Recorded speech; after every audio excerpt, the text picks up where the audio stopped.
was a feeling from the organisation they wanted to support the staff, and the mindfulness programme was put forward as a possible option. Mindfulness is very much in the public domain these days, and so we secured some charitable funds to invite a mindfulness company to the trust, and they were able to train 100 of our staff. And our main intention was to bring the technique to the clinical areas around theatres. That's where the service demands and the stresses on the teams and the individual are greatest, and where we felt that mindfulness, or to be mindful, would bring the greatest benefit to the trust or to the teams as well as to the patients ultimately. So the first thing we had to do was get sort of like an interest from the staff, so that we knew who it was potentially going to be the ones that we were sending on the course. And then we had to try and put them into a group that would work together. We sort of tried to pick a cross-section of specialties really, so that we could then delay the start of the list. What I do can be deemed as quite a stressful job. The course teaches you to almost go in yourself and take away all the nastiness and all the stress that's happening, and it does actually work.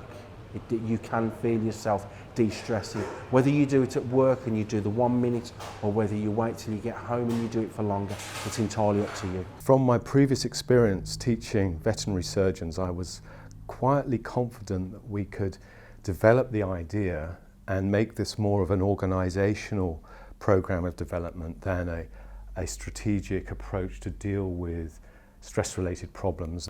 I got involved with establishing the Oxford Mindfulness Centre in the Department of Psychiatry in Oxford because I felt this was a really important project to support, and then out of that started to adapt the therapeutic method of teaching based on a book that Professor Mark Williams wrote with Danny Penman, which kind of structured the theory into a self-help book, which became very successful as a framework to deliver a reduced dose mindfulness-based cognitive therapy in a workplace environment to manage stress and develop a performance enhancement aspect to teaching mindfulness. The leader of the course was so insightful and clearly had a wealth of his own personal experience that he was willing to share. It was really rich with theory and very technical kind of the physiological processes that go on within our bodies. I thought it would be very experiential and that it would be meditative kind of practices, but it was really great to just learn so much at the same time. It was really interesting discussing concepts and perceptions with other members of staff that you don't normally work with. So, for example, you'd have like a picture or something and you'd have to go, what are your first impressions of that picture?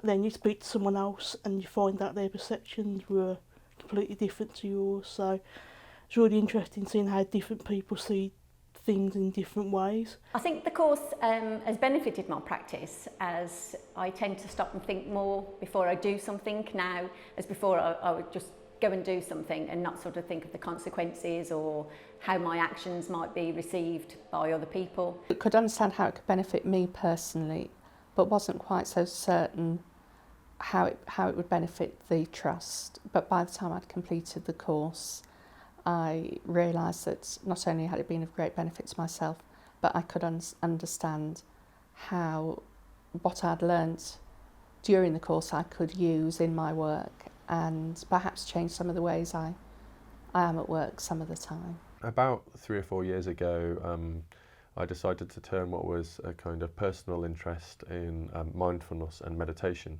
something that I was personally finding quite helpful in my own life, into the object of my study. My PhD is based in the computer science department at Queen Mary University, and the kind of field of work that I'm involved in is what you call interaction design. So very much working with technologies and developing new technologies, looking at how people interact with technologies. But well, okay, we've got these apps which have a bunch of MP3 recordings offering a guided meditation, kind of, if you like, taking the teacher and putting them in the app. So I decided to see if there was something different that I could do. So I started looking at interactive designs, and realised there was very little in the way of any kind of apps that used gesture with the phone.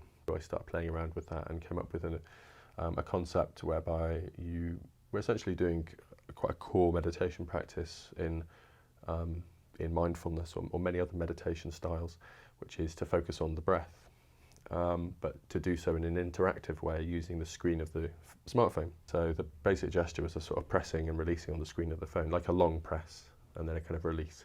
So the idea is that you long press as you breathe in and you release as you breathe out.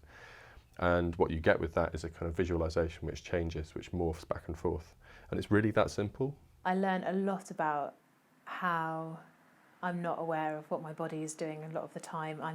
I sit now on the bus on the way to work and notice that my shoulders are about 5 inches higher than they should be, and I start to just pause and relax them and move a bit better and just sort of notice where the tension is. The breathing exercises are brilliant for that because the app really did help me with that, just kind of slowing down. My feeling was about doing the mindfulness was it was really to do with my relationship with myself. And outside work, I'm something of a technophobe because I feel that our lives are too dominated by technology and that in a sense it gets in the way of life. And I did use the app to a certain extent at the beginning, but I've chosen not to use it, but equally I have it there. And if I want to refresh some of what I did during the course, I know it's two-hand and I can go back and think about things or try different things. At the ROH we work very hard anyway, yeah. But with regards to this course, I think everybody should do it. I don't think it should be limited to certain areas. I think it should be across the trust and almost to the point that not compulsory, but it should be advocated strongly.